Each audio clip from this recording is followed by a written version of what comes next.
Hey guys, welcome back to Off the Water. Seems like forever since our last show, but it was only 2 weeks ago. Since then, Tyler's gotten a shave. He's all clean cut for tonight's episode. We kind of dorked out and somehow ended up in the same T-shirts. That was not planned, completely accidental. So don't get no funny ideas out there. We live separate and we're happily married and apart. So we got a great show tonight with special guests, Trascher with CCA, John Williams with Pack and Paddle is going to be joining us a little bit. And we got Clayton Shilling on tonight, who's here to discuss Kings of the Island tournament that's coming up in a couple of weeks. Lots of great things to talk about tonight. Fishing's really heating up. Summer fishing's heating up, especially down south and Grand Isle. I am your host, Darth Yacker, and as always, joining me tonight is Tyler Caldwell. Tyler, how was your Memorial Day weekend, man? It was good. I didn't get to fish. I took some time off and spent time with the family, and it was a good weekend. Nice long break from work. I noticed you picked up some more farm animals over the weekend, I heard. Yeah, unfortunately. Yeah. Well, you live out on a farm. I mean, you're gonna add to the family. Yeah. On Saturday, we saw this little bitty kitten right next to the interstate, and my wife was with me, and we just couldn't pass it up, so we picked it up and trying to find a home for it now. I'm trying to get rid of it before my wife gets too attached. I think it's too late. I saw my wife and your wife were exchanging a Facebook post about Murphy this weekend already, so maybe a little too late. They've already named it, so I think it's too late. Once it's named, it's too late, man. I actually got to go fishing. I took my nephew, who's been dying to go. He's 13. He's a big 13-year-old. This guy, I put him in a Hobie. This is the second time in a kayak. I let him use my old Hobie, and he was zooming around, picked it up just like that. We went down to Grand Isle, stayed over at Ricky's, and fished the marsh Sunday afternoon. Caught a couple of redfish. He went into this pond. He yelled at me, "Hey, Uncle Sean, I'm going in this pond." I was like, all right, messing around with a little knot in my braid. Next thing I turn around, I don't see him, but he's in this pond right next to me, and I hear him, "Hey, Uncle Sean, I got one." So I run over there, and there he is. He's grinning from ear to ear, and I'm just telling him, use the net, get him in. Got him in. It was a keeper, 16 inches, a little bit over, and we took the hook out, helped him out with that. He put it back in. He was pretty pumped about that.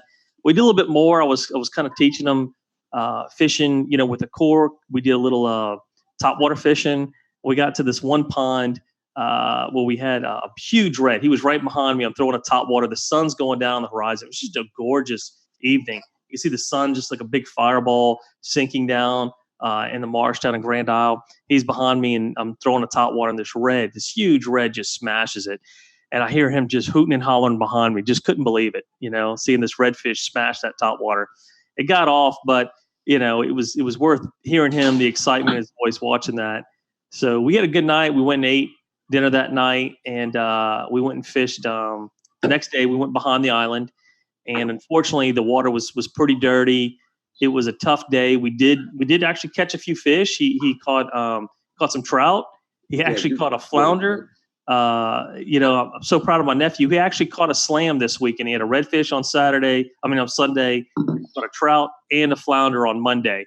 So a lot of people haven't even done that, and he did it second trip fishing out in a kayak. We caught a few trout. Again, the water was dirty. The fishing down there this weekend, though, from people I talked to, the fishing was real hot, especially Saturday and Sunday. They were catching a lot of trout off the beaches, Elmer's Island. The reports I were getting were live shrimp. I think one guy mentioned to me that he had a limit by 7 o'clock fishing out of a boat on the island, but live shrimp. A couple other guys I've talked to, they had about 70 trout between four of them, fishing with various plastic, corkies, plastic. There was a big trout tournament down in Grand Isle this weekend. I saw a lot of big trout coming in. So if you can catch the right day with the wind right and stay away from some of that river water that's coming in, the river's real high right now. If you can catch a good day with that water being clean, I think you're going to do really well out there. Certainly you don't even need a kayak to fish out there right now. You can go out and fish the beaches, do a little wade fishing. A lot of flounder still being caught around the island. We caught 5, I think 4 or 5 this weekend, and we were only fishing for flounder for about an hour. Just basically a little gulp, curly tail gulp on a 1/8-ounce jig head bouncing along the bank, real easy. There's just a bunch of flounder being caught. I think one of our members Dan Robdell was out there. He caught 5 or 6 flounder. And it's like they said, if Dan could do it, anybody can do it. So, just kidding, Dan. But good job, man. Those are some nice flounder you caught out there. So, it's I know it's hard catching flounder sometimes. This year, they just seem to be real, real plentiful. So if you're looking to get out there, you want to catch some trout, catch some flounder, pick you a nice day. It's going to be a lot of fun out there. Closer in, there's a lot of redfish being caught down Highway 23. I know Scott Myers was fishing down there. Chuck Miller was down there. Captain Eric Mahobrak was down there. He was down in Highway 23 catching some redfish, probably the Port Sulphur area. Down and also in Delacroix, Reggio, those areas are holding some redfish. They're finding some clean water out there. Tyler, I was amazed. One of the comments I heard on Facebook was, how can there be clean water with the river being so high? And I've seen some pictures coming in from Snake Doctor, from Scott Myers, just some beautiful, beautiful water with these redfish coming in.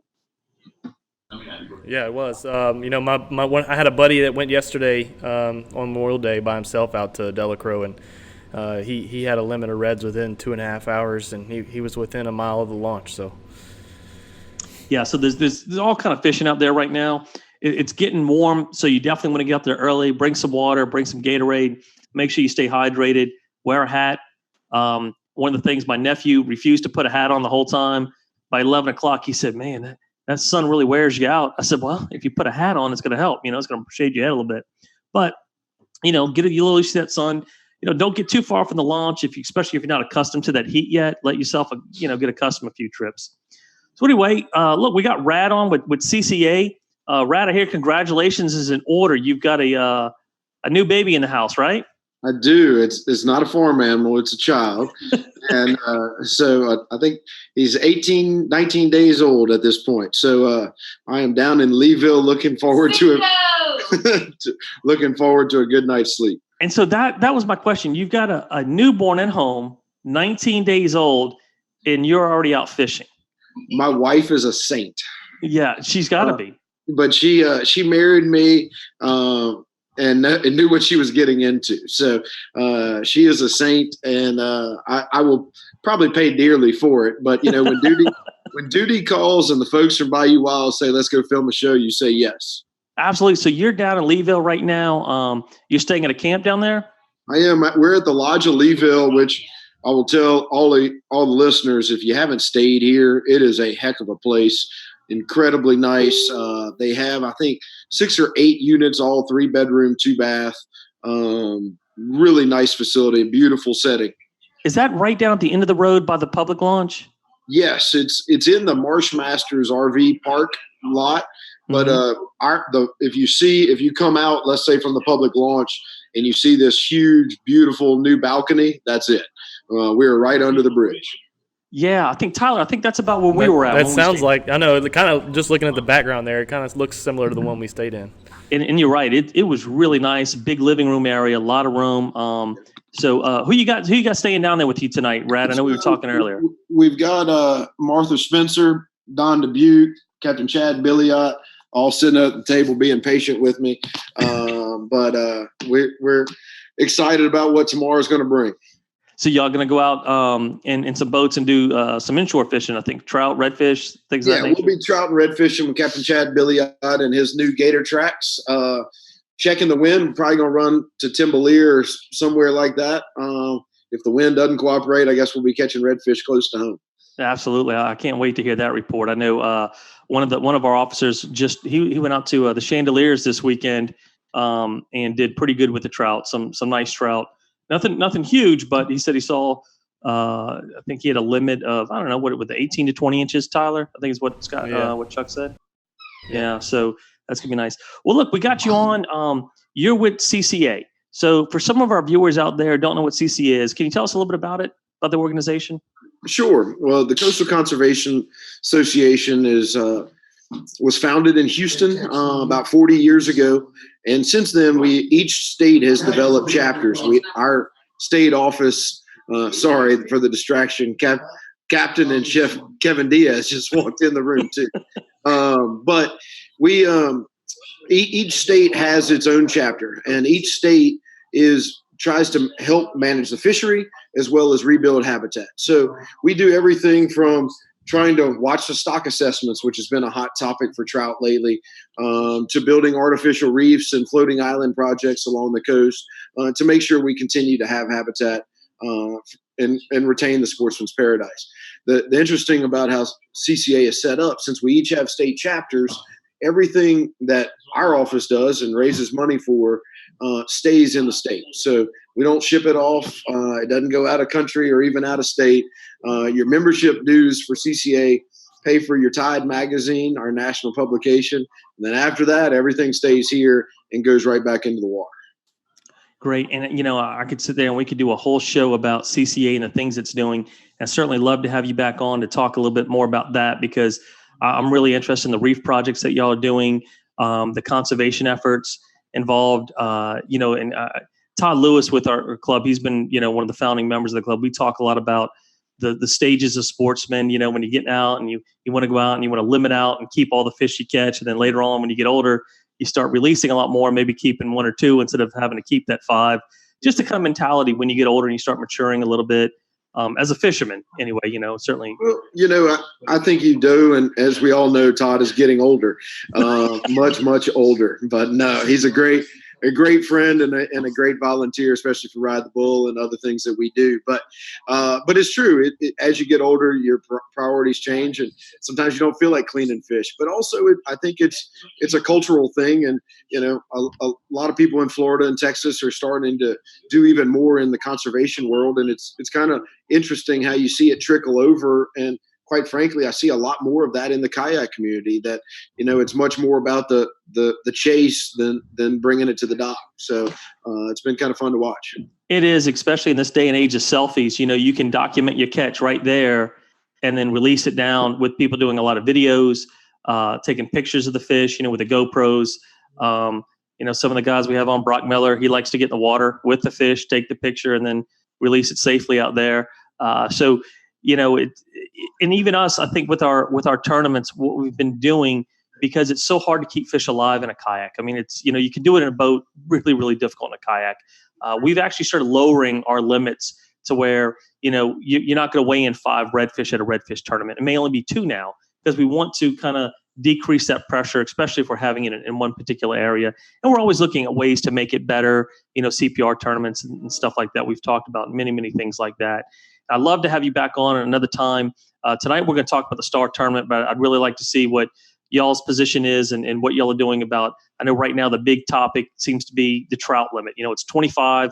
It's a huge limit. Is it something that you move down to 20 to 15, change the size limits, things of that nature? And certainly we'll have a lot of viewers, wanting to comment on that. But the big thing is right now we are in the first week of the Star Tournament. It's a huge tournament.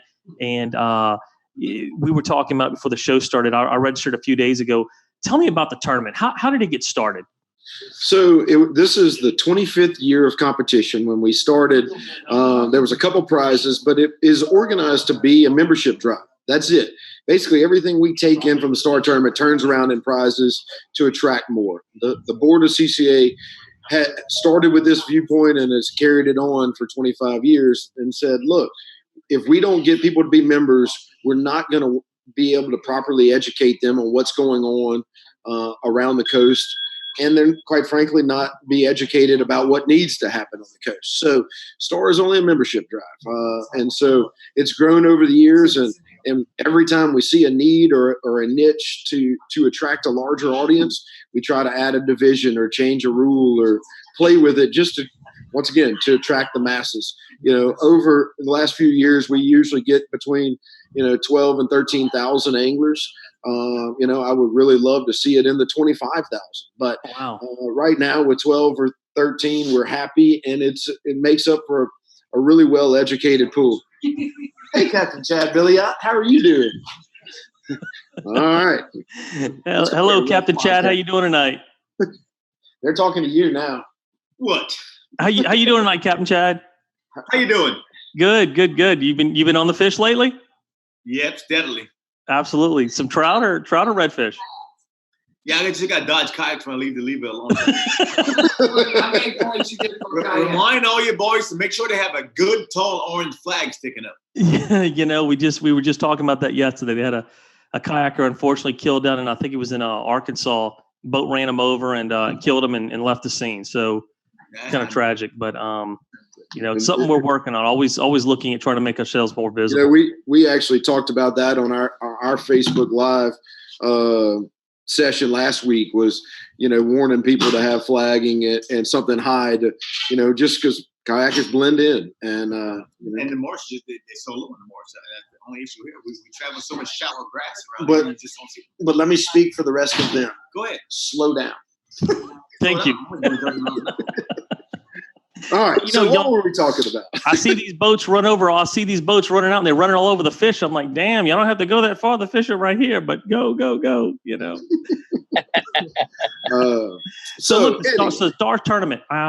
We've got different divisions. I think you're right. You've got a boat and a kayak division, or you can fish both. Or how's that work? We do. So if you look at our website, ccastar.com, you'll see over 25 divisions. Obviously, our signature division is the tag redfish. But we do have largest trout divisions, largest sheepshead, flounder, you name it, as well as offshore species. But we also have a special trout division for kayak fishing.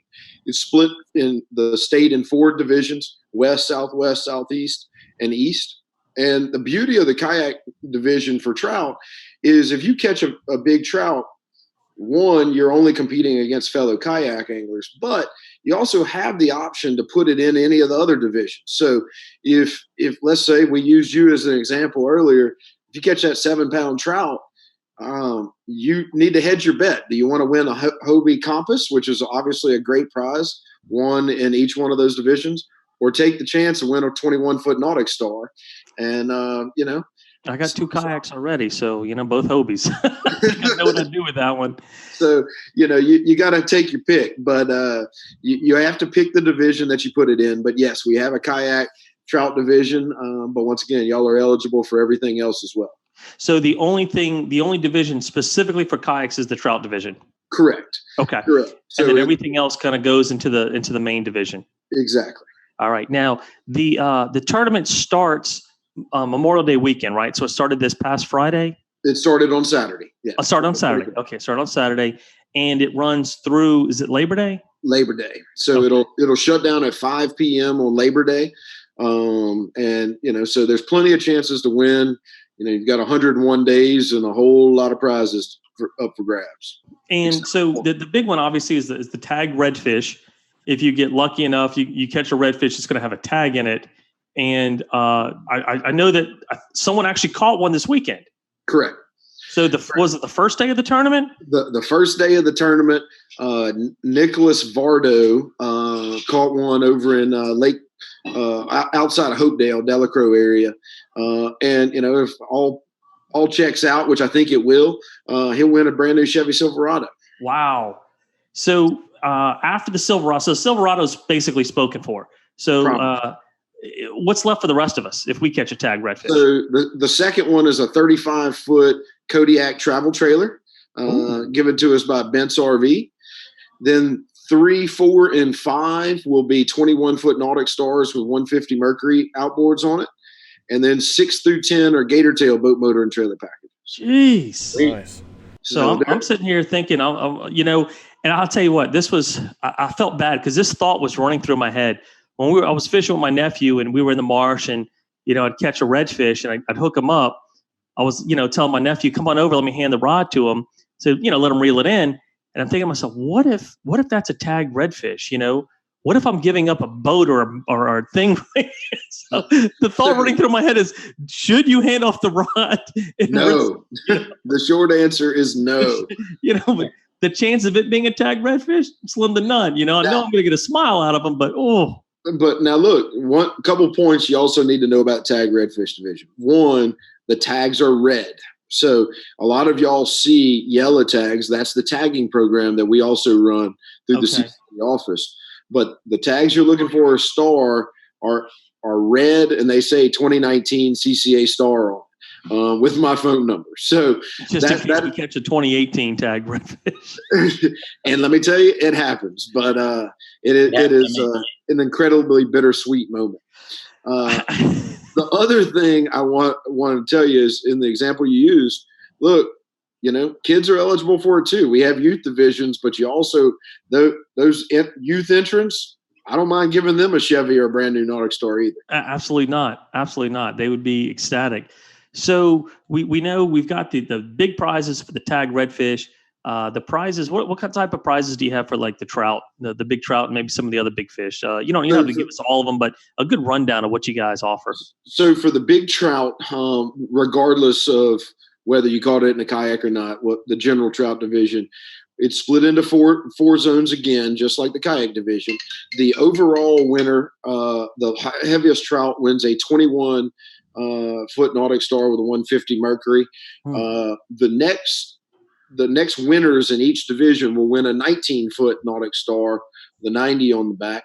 And then the second and third places, respectively, will win a $5,000 tackle package and a $2,500 tackle package. So, we're going to give 12 prizes away in just the trout division alone, all being pretty nice prizes. So, okay, great. I mean, those are fantastic prizes. Where's the tackle package from? Any particular, is it a provider or a store, or how's that? It is made up of our sponsors, of what they can give us. What happened was we used to give cash away to that, but the IRS changed their regulations this year and will not allow us to give cash away. They turned it in. That will turn it into a gaming event. I know that sounds crazy, but that is what my national CFO says, and we're going to let somebody else fight that battle in court, not us. But so it's going to be, Costa sunglasses, Shimano tackle, ice chest, you name it, all kind of stuff from our sponsors, a lot of stuff, and it'll probably be a lot more valuable than what's posted on the price. But that's what we could come up with. So we've got tag redfish, we've got big trout. What other inshore categories are there? So you have sheep's head, which is split east and west.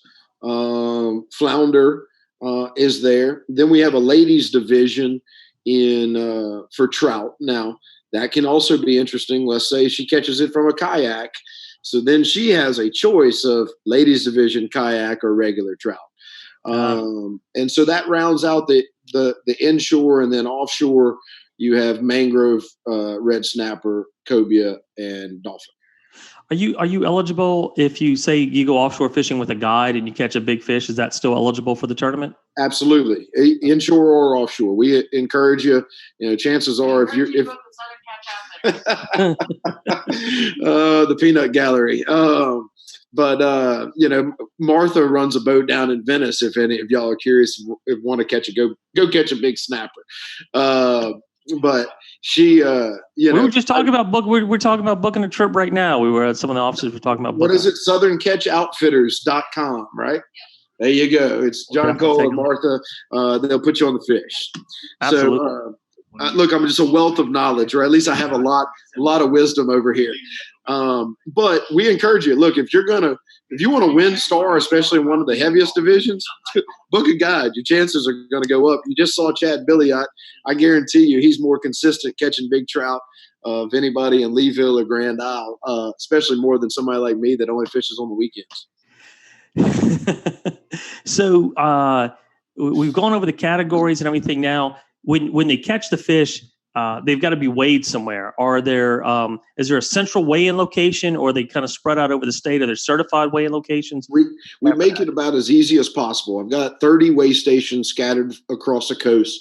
Everything from Hackberry Fishing Camp, obviously in Hackberry, Louisiana, all the way over to Wrigley's in Slidell, and 30 in between. So, you were talking about Leeville and Grand Isle. Just here alone, you've got Gale's Bait Shop in Leeville, Port Fouchon Marina, the back marina in Fouchon, and then Bridgeside and Sand Dollar. So chances are, no matter where you're fishing, there's one nearby.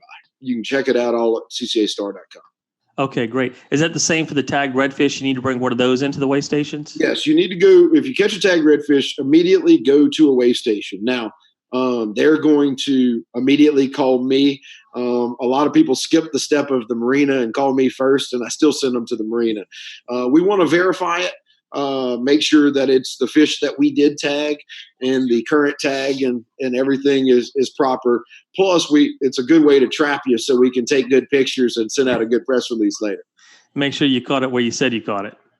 Look, those redfish don't go that far. So, if I put it, in Leeville and it's in West Timbalier, something's fishy. Yeah. Now, listen, is someone allowed to go to, say, like Calcasieu, catch a big trout over there and bring it to another region to weigh it in? Or do you have to weigh it in the area where you caught it? You can weigh it in wherever you want, but it is based upon where it was caught. Okay. So if let's say you leave Big Lake and you don't feel like going by either one of those marinas since they're lower on the lake, you could drive in and weigh it at Gulfway Sporting Goods in Abbeville or wherever, one of the weigh stations. That's not a problem. But when you enter it on your weigh form, you're going to put it's still in the West Division. Okay. What are the 4 divisions you've got? And you said you got 4 divisions for trout. What are those 4 divisions, kind of geographically speaking? So if you read the rules, it'll be very, very specific about it. But what I'll give you the gist. So on the west side, you've got Big Lake and Sabine. Southwest is Sippermore Point, Rockefeller, Grand Chenier. Southeast is Cocodrie to Grand Isle. And then east is basically Plaquemines Parish and then up through St. Bernard and Lake Pontchartrain. Okay. And the kayak division, is that just biggest trout overall?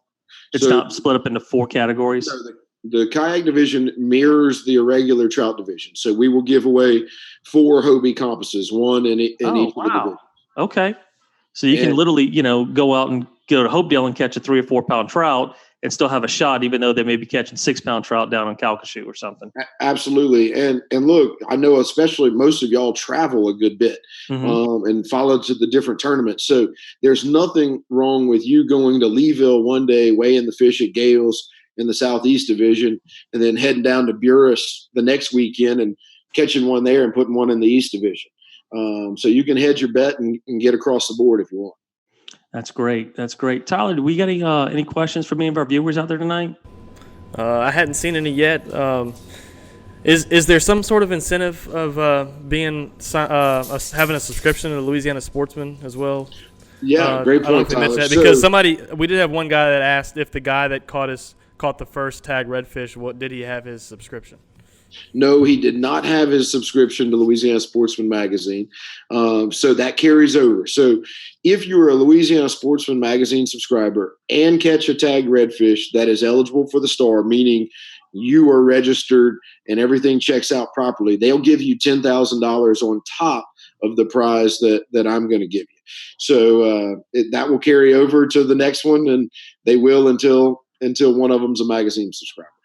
I gotta renew my subscription. I think I just got my renewal form. Something worth mentioning is we have had a club member win the truck a few years ago, right? Jonathan Kraft. I don't remember what year that was, but yeah. So actually down here, Jonathan caught one, and he caught it in Grand Isle at the rocks behind Wildlife and Fisheries, I believe, and then another gentleman caught one in Leeville out of a kayak.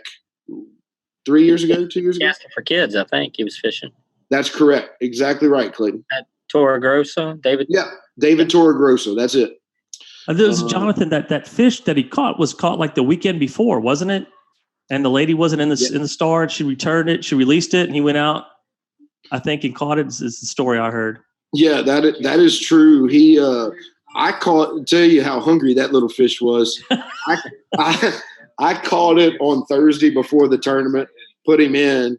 A lady from New Roads, her last name is Jewel, caught it, released it on that Saturday. And then I want to say on Sunday, Jonathan caught it. So, I mean, it was a bang, bang, bang deal. And he went home with a truck.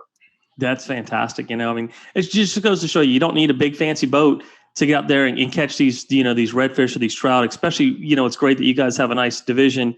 Anybody walking away with a brand new 21-foot boat or any of the great prize that you have, that's going to be just a great prize to have. It kind of gives you something to work for, even if you're not fishing a particular tournament.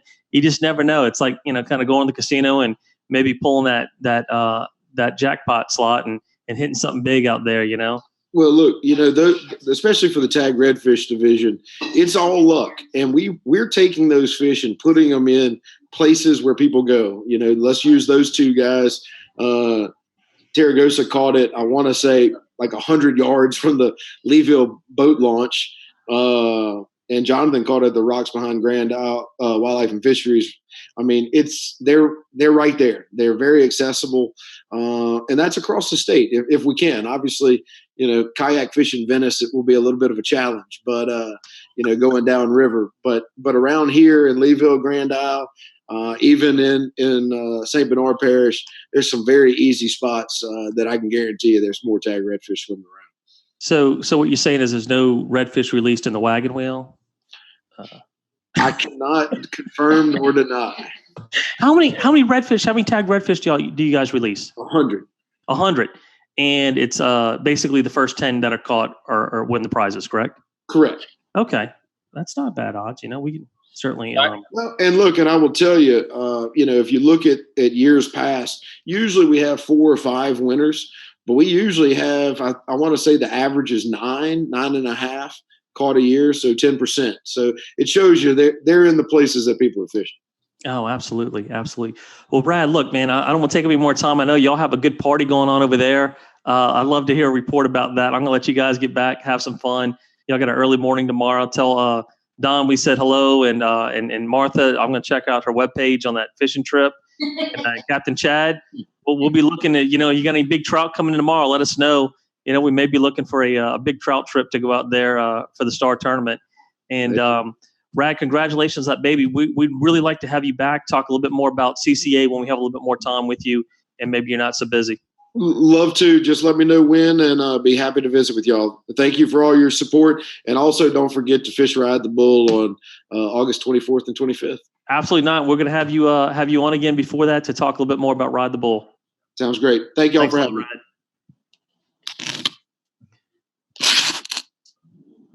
All right, Tyler, I think that was a great interview. I enjoyed hearing that. Learned a lot about the Star Tournament. I've fished a couple of times. This year, though, I really wanted to try to go out there and do a little bit more fishing with it, try to catch those trout. And certainly the redfish would be great catching tagged redfish and winning a new boat or gator tracks, some nice prizes. We've got John on yet? Yes, I am. Hey, John, how are you doing? Good. How you guys doing? Great. Hey, thanks for joining us, everybody. This is John Williams with the Pack and Paddle in Lafayette, Louisiana. John, you are the owner, correct? Yeah, that's correct. Tell us a little bit about yourself. I think this is the first time I've actually got to talk to you face to face. I've always come by there, and I usually run into Scott or somebody else over at the store. I'm sure you've been busy. Sure. Well, tell you a little bit about myself. I grew up in the business. 58, just turned 58 years old, so I'm getting up there. But grew up in the business. Pack and Paddle started when I was 13 years old. So it was a family business. So I grew up working in it. Had 4 brothers and sisters. We were sort of the forced labor of Pack and Paddle for the first 10, 15 years of the business. And it's been in business that long. You're going on almost 50 years? Absolutely. This is our 45th year. Wow. I to be honest, I thought this was something 15, maybe around 10, 15 years, something like that. But that's incredible. No, not at all. It's 45 years. We started in 1974. We started in a little building on the river. And in 1974 and 1976, we built a building where we are right now. And my grandfather, my brothers and I tore down barns for the wood that's on the inside of the shop. And my grandfather did the whole inside of the shop. And it's got a lot of history. You can tell that's one of the things I love about going into the store. When you go in, you can tell it was not something mass manufactured. This was home built, was made with love. Every time I walk in, I get the feeling like I'm in a lodge in Colorado. It's just got like a ski lodge or something. It's just got that real kind of homey feel to it. Almost sometimes seems a little out of place here in Louisiana because I really feel like there should be snow on the ground when I'm over there. It's just it's a great place. You've got a lot of great people working there. Absolutely. They have so much knowledge about the kayaks and the fishing and the gear and all that stuff. That's for sure. We would be nowhere without the people that we have. Scott, Eli, some of the people we've had in the past, Mark, and a lot of the people that I know all of y'all know that from the Bayou Coast from coming over for a while. But it's the key to any business is people, and for sure our people make us what we are. Now, when y'all first opened up, certainly y'all weren't selling Hobies, I guess, right? I mean, no, I don't think.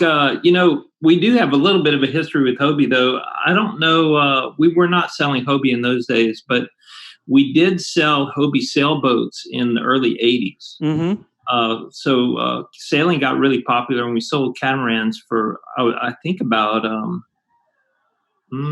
don't know, 6, 8, 10 years more and we sold windsurfers as well, but the kayaks came along a little later. So that's a relatively more recent innovation. Yeah.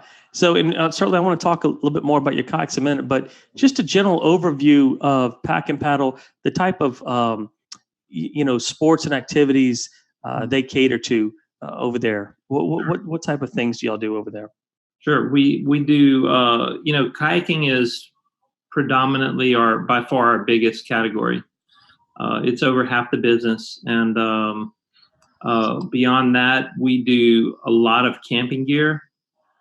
We do footwear, clothing, and all the accessories that go with hiking, camping, paddling, and kayak fishing. We also, I'm not sure everyone knows, but we're a pretty good tackle shop for conventional tackle, rods, reels, lures, all that. And we have been been selling fly tackle for quite a while, but the last year and a half, 2 years, we've been really working on building a fully complete fly shop. And that's gotten quite a bit more intact now as we've gone on. I've seen that. Do y'all have an area there where people can actually go over there to learn how to tie flies or to make their own flies there? I know you've got like a little workshop, it seems, right there. We do. We've actually been teaching the fly tying lessons for maybe 6 months or a year. We've added that on. But recently we redid the fly area. And one of the things we wanted to have was a bench that we could keep the vices that we use for our classes out all the time. That way, when people come by, if they're asking about a certain fly, Tom or one of the guys that ties can grab a hook and they can actually tie a fly up right there on the spot. And we keep that out all the time. Yeah, and so that's the other good thing about Pack and Paddle. It's not just a place that sells, the equipment. Y'all offer classes and other events and everything that we'll talk a little bit more about. But I know going over there, the tackle part of your store, you've got you sell a lot of tackle from Louisiana vendors. Obviously, people in Louisiana that make the baits that they find are really effective for fishing this area. So you've got a nice selection. I know y'all sell deuce rods, I think, over there as well. Yep. Reels, just a really good selection of kayaking accessories. I was over there recently talking to Scott, and I had the new Hobie out back, and I was looking for some rod holders on it. And he gave me some really good suggestions about some to run on the track, some to put in the back for trolling. So you've just got all kinds of stuff there. And the great thing is that your employees, they don't just sell it, but they use it. So they can really help you figure out, do I really need to spend $60 on this? Or will this one do? Because a lot of us, a lot of people are on budgets when they're fishing, and you can't spend $60 on a rod holder, and especially not when a $10 one is going to work just as well. Do you need two $60 rod holders? So they use the equipment and they know what works and what doesn't. So it's really good to have those type of employees over there. Yeah, absolutely. We do focus a lot on the accessories, the things that you can accessorize the kayak with, and get the kayak set up well for what you want to do, because the way that everybody fishes is different. The last maybe 3 years, I've been focusing my fishing quite a bit on fly. When you set a kayak up to go fly fishing, completely different from setting a kayak up to go out to Sycamore Point and troll for trout, or go throw top waters at Point of Sham for redfish.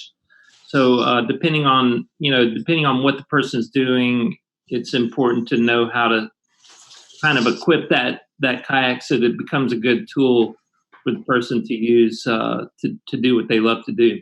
Absolutely. And John, I hate to get off a little subject there, but I noticed in the background there you have a nice selection of red wines. Absolutely. Y'all should just come over and host a show over here. I'm drinking. I'm actually drinking La Crema tonight, so I don't know what you have going on over there. Yeah, that's a good one. I haven't had that one in a while. Actually, I have to admit that my wife is much more up to date on the models of wine that we drink. But this is the most recent one, and it's got a cool label. It says, "The perfect time to start never arrives." So, we're somewhat label buyers on wine, but we do have a few that we like that we'll repeat. But yeah. Well, they always make fun of me because they drink wine. Now I can go back and say, look, man, this guy's been in the business all his life. He's a wine drinker, So, Tyler, just take a little lesson here from John. Solo cup. So, John, tell us the type of kayaks that y'all sell over there. I know certainly y'all sell Hobies. Mm-hmm. The Compass, the Outback, the Pro Angler. Have y'all got any of the new Passports in yet? Yeah, we do. The Passport is in. Okay. I actually got on the water this past Saturday at the demo, and that's a sweet little boat. It's a way, way more solid than I thought it was going to be. If you haven't felt it, it's made with the blow molded technique, not rotomolded. And a lot of blow molded boats that I've seen are really spongy. This boat's super, super solid, and it's wider than I thought. It's easy to stand in, and it's a very, very nice little boat. It's a good price point too. I mean, especially for a Hobie, for a pedal driven kayak. What are they running new right now? They run $12.99. I mean, you can't beat that. I mean, that's probably going to be right in line with almost any other pedal driven kayak out there. And the quality you're getting with the Hobie is, can't be beat. And you have to remember, anytime you buy a Hobie, you're getting not only the quality that Hobie has, but they've had many, many years of innovation. They have their pedal drives dialed in. They're going to work right. And you have Hobie's warranty behind you, which, you can't beat the service that Hobie provides to the whole kayak community. Absolutely. So aside from the Hobie line, what other type of kayaks do y'all carry over there? Well, fishing wise, we carry Bonafide, which is a popular paddlecraft type fishing craft. We carry New Canoe. We carry two models from them, the Flint and the Frontier. We carry the Solo Skiff, which you're probably familiar with. With the little engine and. Yeah, but that's a little motorcraft that you can drive around and pole it and sight fish off of it. And we carry. Do you carry the natives? We do carry native. We're carrying the Native Ultimate, which actually is one of our most popular boats. That the Native Ultimate 12, the 12FX, and the 14.5 Tandem. All three of those boats are super popular. I think especially in our area and probably your area as well, because of the, people are so used to looking at the form of a pirogue. When they look at a Native Ultimate, they're like, oh, that's a plastic pirogue. Yeah. So they immediately identify with it. So yeah, Native's a popular brand for us as well. Tyler's our local Native guy. Tyler, what type of Native do you have? I have a Titan, Slayer Propel 13, Ultimate FX 13. So you got all three, huh? Yeah, I pedaled a Propel 13 for about 5 years. That's a nice boat. I have not tried I've used the Titan at a demo, but I've never fished it.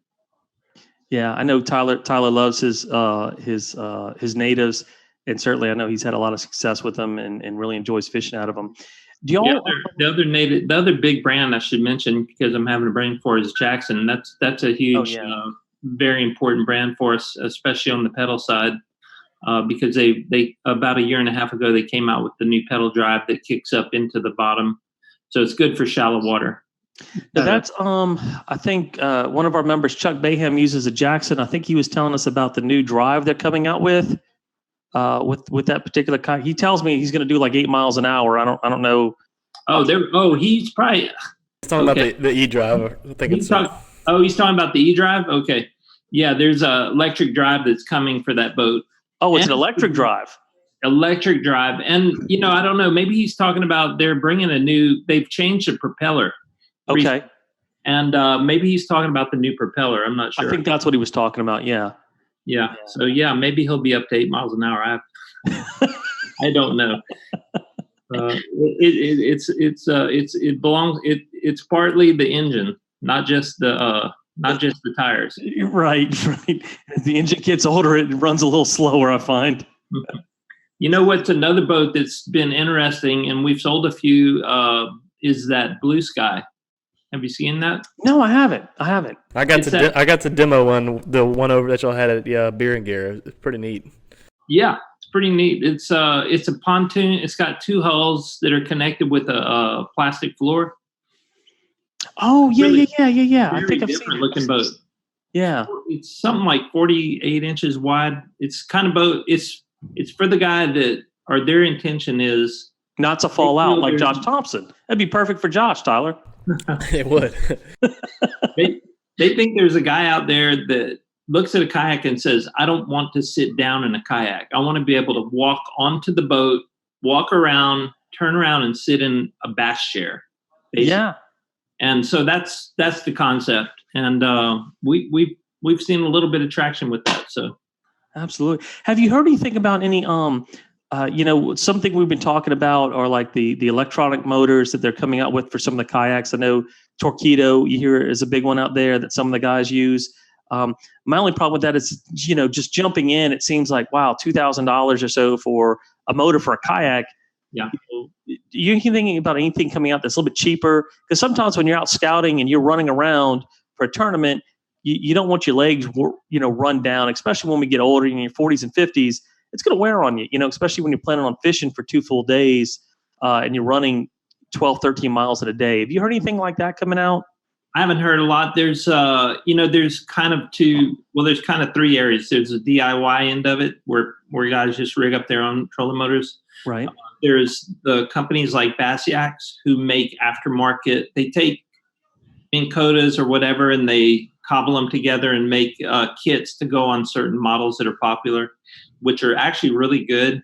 And they're less expensive than the Torqeedo. But, and then there's things like the Torqeedo and the new Jackson Drive that's coming out. Yeah. The Jackson Drives actually be interesting because I think they're going to shoot for around $600. However, it does not come with a battery, so you have to add that in. And batteries do add a lot of costs if you want a lightweight lithium battery. Tyler, that's where Dakota comes in, right? Yeah, Dakota Lithium, one of our sponsors. Yeah, there you go.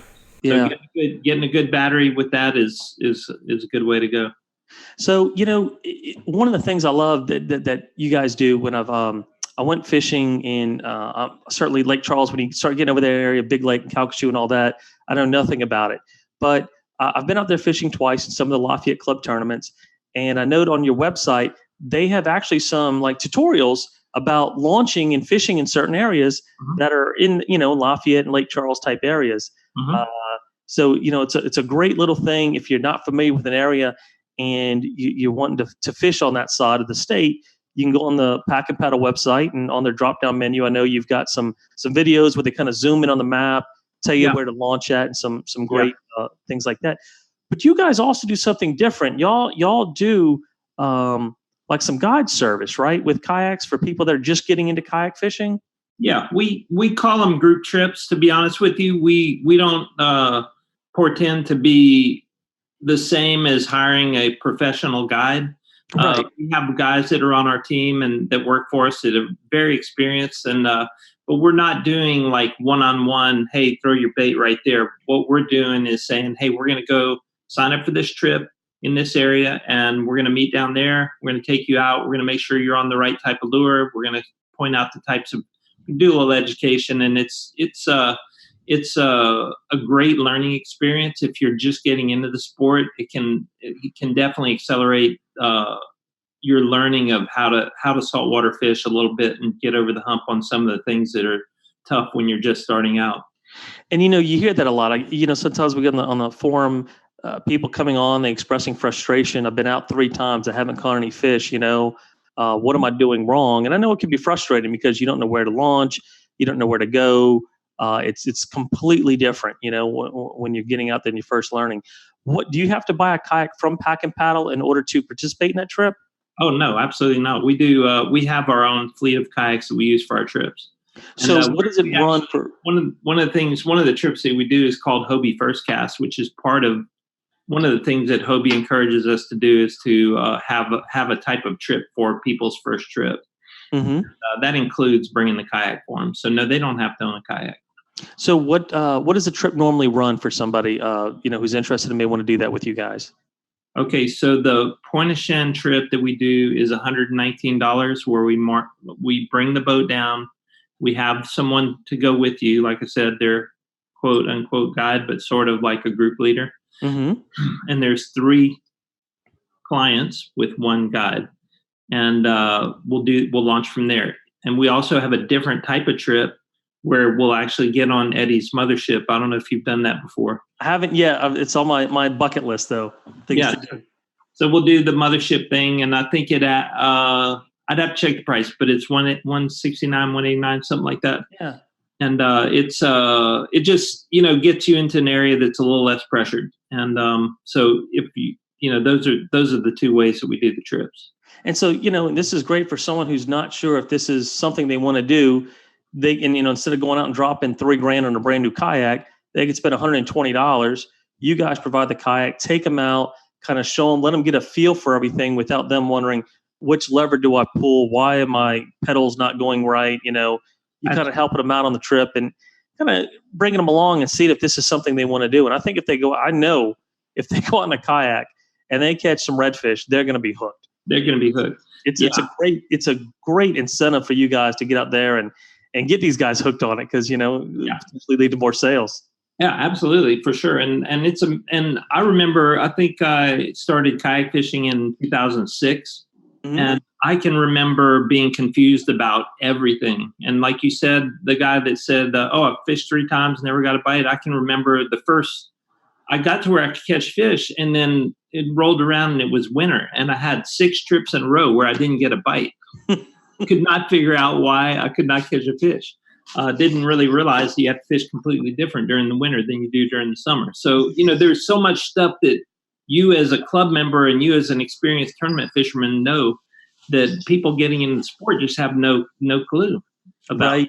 It's true. I get, once you start making friends and learning from people and you coming back in, you're throwing a popping cork in December and wondering why you're not getting any trout. And then you look to the left and the guy's just bringing them in one after another. And you're like, what am I doing wrong? It's like, well, you're using a popping cork.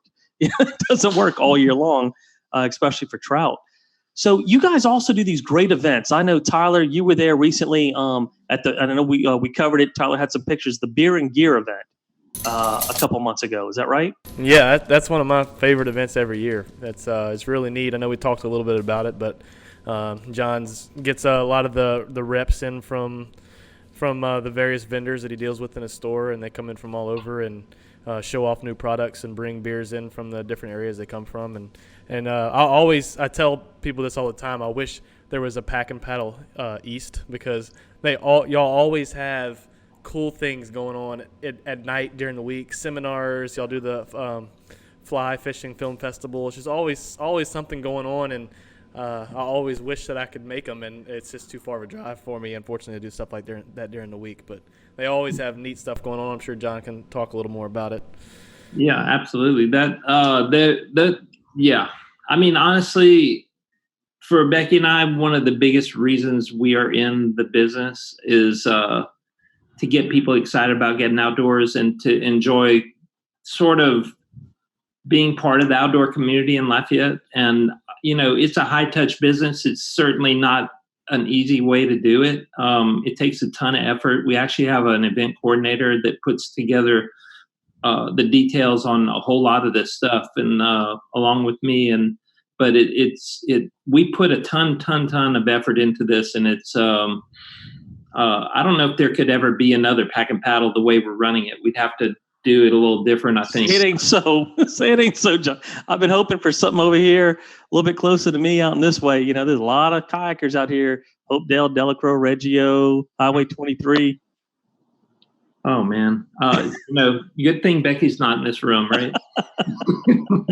we'd all be in major trouble. Yeah, you can franchise it out though. But the events make it fun to be in the business, and Becky and I are we do a lot of different stuff. I fish a lot. When I'm in Lafayette, my main thing is kayak fishing, but we also do a lot of long distance hiking. We do a lot of paddle trips, and all. We're very active in the outdoors, and we like to share that with people. And it's really the reason that it's the reason Pack and Paddle started, and it's the reason that we like to keep doing it. That's and so this business was started with your grandfather and your father? No. Actually, the way this started was my mother. Your mother? Yeah. So when I was little, she had a Girl Scout troop, and my dad was an outdoors fanatic. He was a bass fisherman, like one of these guys that would go in the basin all night. He'd take me and my brothers out there so much we hated fishing almost. But, we get chewed up by bugs or frozen or, all the things you do when you're growing up and going fishing with your dad. But also he liked to canoe and do other kinds of outdoor things. And we started doing these trips on the Buffalo River in Arkansas. Are you familiar with that? No, I've been to a couple places in Arkansas when I was a kid. Lake Greeson, I think about an hour outside of Hot Springs. We used to go to as a kid a couple times. There's this amazing national river in northern Arkansas called the Buffalo River. It's 110 miles of totally protected waterway that's linear national park for 110 miles. And we would, since I was in first grade, every year our family would go to the Buffalo River and we would float down in canoes and we'd fish they have a lot of smallmouth bass and brim and largemouth bass as well. And we'd float the river every year, and it was like a family tradition for like almost 50 years.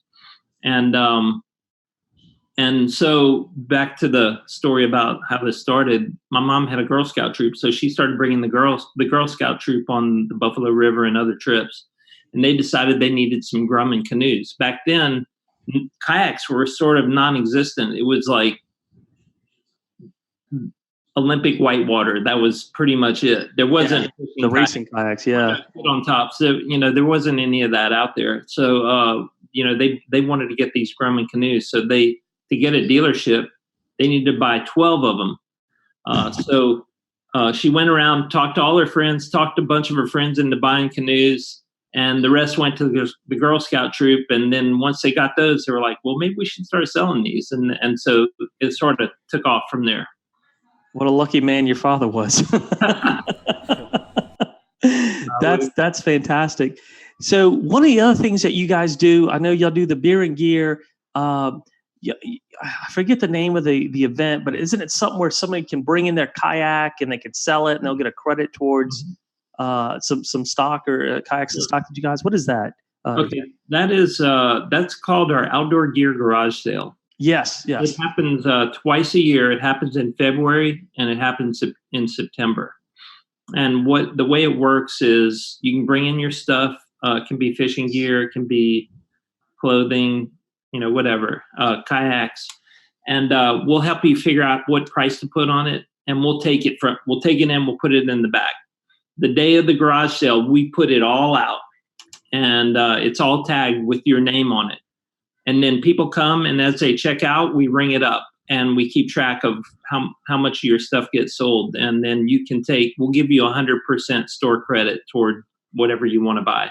Wow, that's fantastic. You can bring in old kayaks, things like that. Maybe you're looking to upgrade to get a newer Hobie. You can sell your old one. And if you're looking to get, some kayak, maybe you can't afford a new one, but you're looking for a nice used one, you come out there, kind of view the inventory, pick up something at a really good price.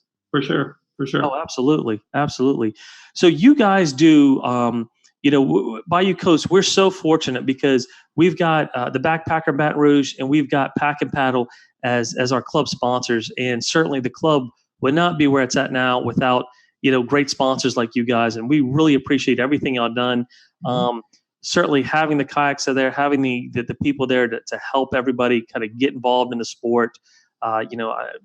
talking to the officers, we always want to give a big thank you, to you for everything you do for the club and for donating. I know this year Pack and Paddle is sponsoring our Angler of the Year series, which they did last year. And that's basically going to be 5 prizes for the top 5 anglers who finish with the most points at the end of the year. So we have our championship series where we have a championship tournament at the end of the year, but also our Angler of the Year to kind of recognize those anglers who, anybody can have a bad day fishing, on one particular day, or maybe it's not the best location for you, which is the championship changes every year, but it does reward these anglers. So we have a cash prize for first place and some great equipment and gear that you guys have donated. I know I was talking to Aaron earlier, and you had actually sent him a list of everything y'all are donating this year for Angler of the Year.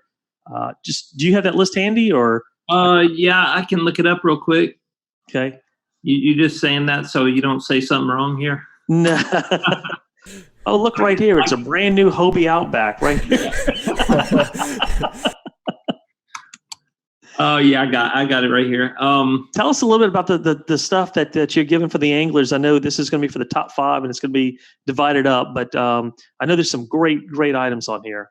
Yeah, there are. Let me look at this real quick. Let me make sure I'm on the right line. Okay, so what we got is, all right, we have first of all, we have a $400 Sims shopping spree. One of our main vendors that we carry here as far as clothing is Sims Fishing. And guys have really locked into Sims, especially over here on this side, and I think even over on you guys' side. So one of the prizes is going to be that $400 Sims shopping spree. They sell like rain gear and everything, right? I mean, I think they have some really good rain gear, awesome rain shirts, everything. So I know that. I think who won that last year? Was that On? I think on. Yeah, I remember seeing a picture of him decked out in the new gear. In the Sims gear, yeah. I know he really enjoyed that. Okay, we got a. Some of this may change slightly when we get a little closer then, but I'll give you. We have a Mojo Yak Rod from St. Croix. Okay. Steve Lassard helped design that rod, and it's been really popular. It's got that little bit shorter butt. Right. You sit in the kayaks, a little bit easier to deal with life jacket. I remember him talking about that recently. Yeah. Yep. So we got one of those. We have a Yak Attack lithium battery. You know those really small lithium batteries? They're about that big, and you can run your fish finder on it all day long. Is that in the like the black casing? Yeah. Yeah, I got one of those. I bought it from you guys. I think Skeet showed it to me, and that's what I run my fish finder on right now. Yep. Yak Attack Busy Pole. Got a couple of Yak Attack rod holders. We have a few things that Hobie's helping us with. The all cargo cooler. We have that. We have an inflatable Hobie PFD and a sea tug cart that Hobie's helping us to get. So that's the current list. Some of the small stuff may change slightly. Yeah. On availability, but that gives you a pretty good idea. Yeah, I think it's like over $1,500 worth of merchandise and stuff that's going out. And really, it's basically if you're a member and you fish these tournaments, you're eligible to place in the Anglers of the Year. And in addition to the cash for first place, they've got some great prizes coming out. I know last year everybody was real happy with the prizes that came out. And I know y'all do a lot for the Lafayette Club as well. I know y'all do a lot of prizes over there. Y'all do actually the weigh-in. I know they have at least one weigh-in at Pack and Paddle. I think that's the Speck and Redfish Cup. Redfish Cup. Yeah, I did that one last year, and fortunate enough to take second place. But it was a long day because we were out in Grand Isle, Bassons, and Lafayette, and then all the way back home to Metairie. Oh my God! But you had a good turnout out there. It was nice. Yeah, that's a good tournament. I've always enjoyed that one. Yeah. So look, we're not going to keep you. I know it's been late, but we really want to thank you again for your sponsorship of the club and for everything you do for the kayaking community. Love to have you on again. If you guys ever put on any events, want to come on the show, talk about any of the events, Beer and Gear, the Gear Exchange event, you guys got any sales you want to come on, feel free to give me or Tyler a call or let Scott know. Sure. And we'll get you guys on here. We'll do that then.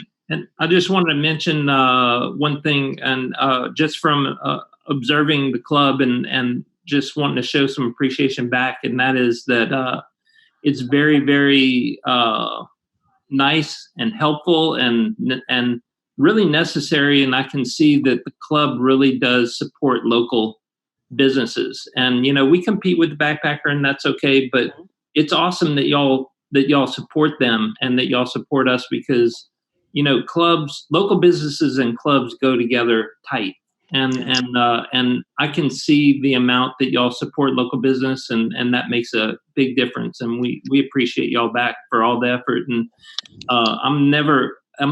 it amazes me all the time how committed, like tonight, you guys out here putting on the show, but the amount of volunteers that you have to put on these big tournaments, and just the the amount of commitment that you have with the people in the club to put the things on that y'all put on is just completely amazing. So y'all are doing a great job, and we appreciate it.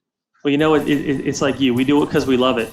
That's right. Now you get paid to do it. We don't, but we still love it, and we wouldn't have it any other way. We always encourage people to I know it's easy to go online and to buy stuff, but I always feel it's very, very important to go to your local businesses. I'll go to, Backpacker when I'm passing through Lafayette. I'm in Lafayette a lot these days. I'll go stop at Pack and Pack. I like to spread the love around a little bit, So I'm over there, and I think it was Scott was showing me, what's this? The fire? Is it the Firefly T-shirts? Free fly. Oh man, I bought 2 of those, and I'm going back to get more. I wear them. I wear those shirts out, to be honest with you. Well, that's good. Well, anyway, I appreciate it though, and I appreciate y'all having me on. It's Absolutely it's a good thing that y'all are doing. One quick question: your store location, where's it at in Lafayette? Okay, we're on the Baton Rouge side of Lafayette, so we're at 601 East Pinhook Road.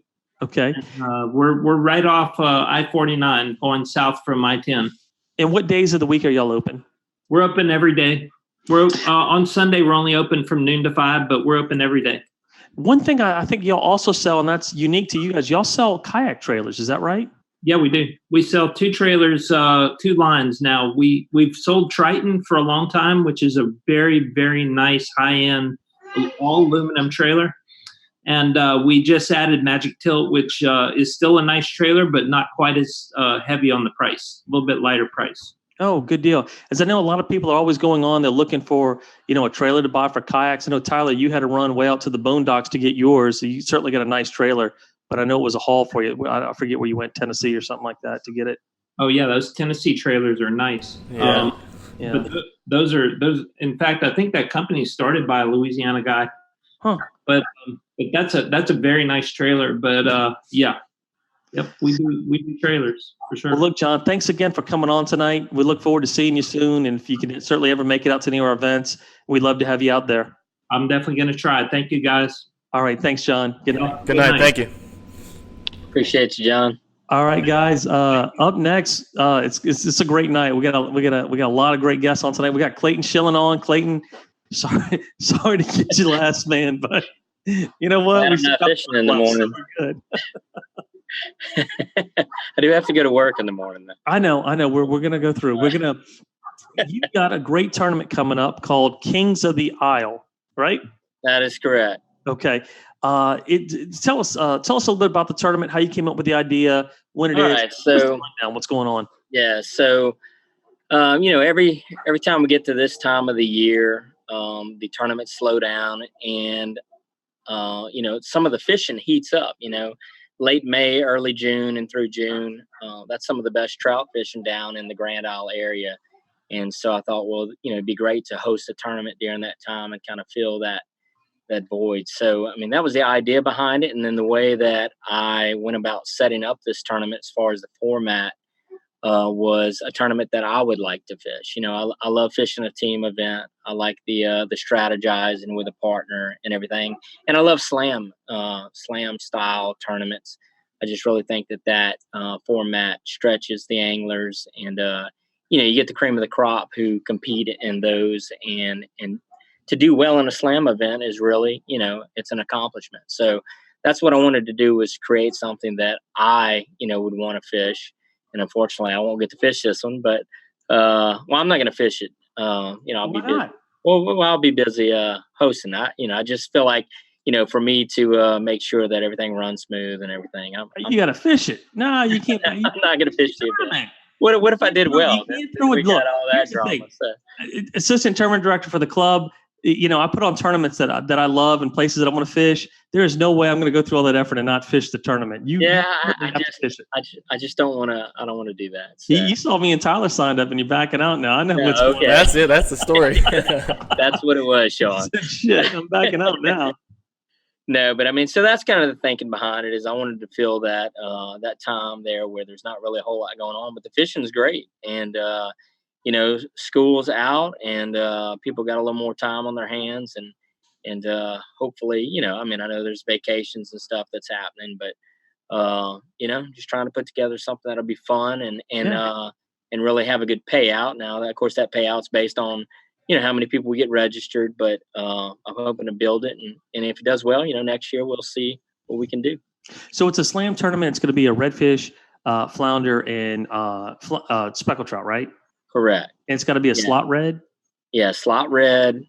Cannot be 27 inches, 16 to under 27 inches, just like most of, the different club tournaments. And, legal trout, flounder. I'd have to go back and look at the rules, but I'm pretty sure it's 11-inch flounder. Got to be. And you're only looking for 3 fish between the 2 anglers. So 3 fish total. Both anglers have to be at the weigh-in. I've had quite a few people messaging me asking if my partner can't make it, can I fish it on my own? And I really want it to be a team event, and I want both anglers to participate and be there at the weigh-in. Now, with the team tournament, we had a double trouble tournament this year. Did the anglers have to stick together, or can they split up? No. So the anglers can divide and conquer. So you have the whole island of Grand Isle to fish. You can launch anywhere that is publicly accessible. So once you cross the bridge, anything, on the Grand Isle side is fair game. Now, you can launch at bridge side and paddle to Elmer's. That's not a problem, as long as you're launching off of the island. So that's you can launch at bridge side, cross over, wheel your kayak over it, and then fish the marsh on the other side if you. Yeah, absolutely. As long as you launch from Grand Isle. You got to launch from Grand Isle. Okay. Yeah, Grand Isle meaning the island. That's correct. Cross the bridge. Okay, great. Right. And I guess the number of places paid out depending on the number of people that enter. Right. That's correct. Okay. What's the entry fee for this? Entry fee is $50 an angler, so $100 per team.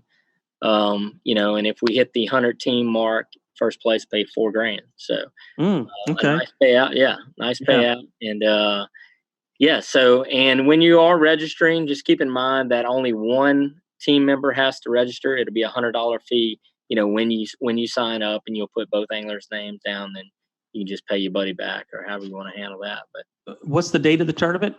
The date is June 15th. That's the Saturday before Father's Day, which is 3 weekends from now. And as far as bait that you can you use live bait and artificial? Is just artificial only? Yeah, no live bait. This is artificial only. Scented stuff is fine, gulp, that kind of thing. Just no dead bait. No. Sorry, Mark. Three fish stringer beats a 2-fish stringer. 3-fish stringer beats a 2-fish stringer. That is correct. Eric Stacy's asking if he's already signed up, can he change his partner if his partner can't make it, or if his partner hasn't? Yeah. He just needs or if his partner hasn't been performing. He didn't say. Yeah, no, that's not a problem. He can message me. Eric, just get with me and shoot me the name of your new partner, and we can get that set up. We're already booked up over at where are we staying at, Tyler? Sand Dollar. Yeah, we're staying down at Sand Dollar that weekend. I think we got 4 of us staying over there for the tournament. Me, Tyler, Eric, and it was Jason. I don't know what's going on with that now. If I think Eric's a little concerned because Jason's fishing with Menace. Yeah. So, what other questions I had about it? Well, I mean, you said Sand Dollar. So for those who don't know, Sand Dollar is where the weigh-in location will be. They have an outdoor pavilion right there Yes. by the launch, and that's where the weigh-in will happen. What are the launch times? Launch and weigh-in? Launch time, you can head out at 5 a.m. Actually start to begin to paddle out. Lines in will be at 5:30. Okay. a.m. The weigh-in time weigh-in will start at 2 p.m. and end at 3 p.m. So must be in line by 3 p.m. Typical to what most of our tournaments here locally, run. And you can have your kayaks staged, in the immediate area, just cannot venture out.